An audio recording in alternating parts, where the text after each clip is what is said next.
ফ্রেন্ডকে তো অবশ্যই সাপোর্ট করব সবকিছুর থ্রুতে, কিন্তু ডেবিউ কাজ যদি এতটা ভালো হয়, আমি অনন্যর সাথে কাজ করতে চাই। সত্যিকারই বলতে গেলে আমি তো সচরাচর এইসব রেড কার্পেট ইভেন্টে আসি না, কিন্তু অনন্যর সাথে আমার পরিচয় অনেকদিন আগের থেকে।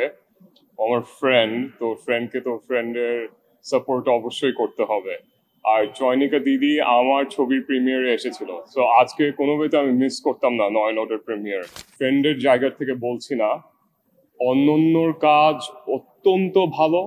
হি is going to be one of the best directors of the country, কারণ যে এটা হচ্ছে ওর ডেবিউ কাজ। ওর ডেবিউ কাজ যদি এতটা ভালো হয়, তাহলে আসলে আমরা সবাই নয়নট নিয়েও একটা স্ট্রং জায়গায় আছি।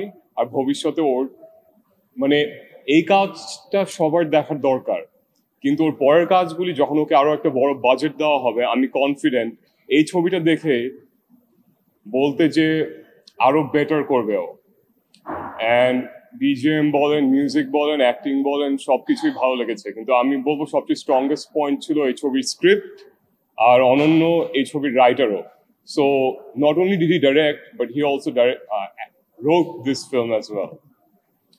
অ্যান্ড আর কি বলবো, মানে আমি আসলে মুগ্ধ, আমার এক্সপেকটেশনের বাইরে। ফ্রেন্ডকে তো অবশ্যই সাপোর্ট করব সবকিছুর থ্রুতে, কিন্তু কাজটা দেখে as a film maker myself, আমিও তো একজন director, I absolutely am thrilled with the outcome of নয়নট। ওইরকম কিছু বলার মতন নাই, আমরা সবাই মানুষ, এটা ওর প্রথম কাজ। কেউ যদি ছোট মনে দেখে, মানে আজাইরা জিনিসপত্র বের হতে পারবে, আর কোনো পরিচালক বলতে পারবে না যে আমি পারফেক্ট, কিন্তু মেজর কোনো ঝামেলা নাই। কালার গ্রেডিং ভালো, ডাইরেকশন ভালো। ওর ডাইরেকশন দেখলে মনে হয় যে আমি ভুল হতে পারি, আমার জানা মতন এটা ওর প্রথম কাজ as a film director. So it's fantastic. আর যেসব ছোট মিস্টেকস আছে এটাও পরে বেটার করতে পারবে। আর স্ক্রিপ্ট ইজ অত্যন্ত ভাবে স্ট্রং। আমি অনন্যর সাথে কাজ করতে চাই, অভিনয় হিসাবে বা রাইটিং এর জায়গা থেকে। আমি চোখ বন্ধ করে ওর সাথে কাজ করবো যদি কোনো সময় আমাকে কল করে। তো সুপার এক্সাইটেড। গোয়িং হোম এর রেসপন্সটা বাংলাদেশ থেকে অতটা ভালো ছিল না বক্স অফিসে। আমি কোনো কথা লুকায় রাখি না।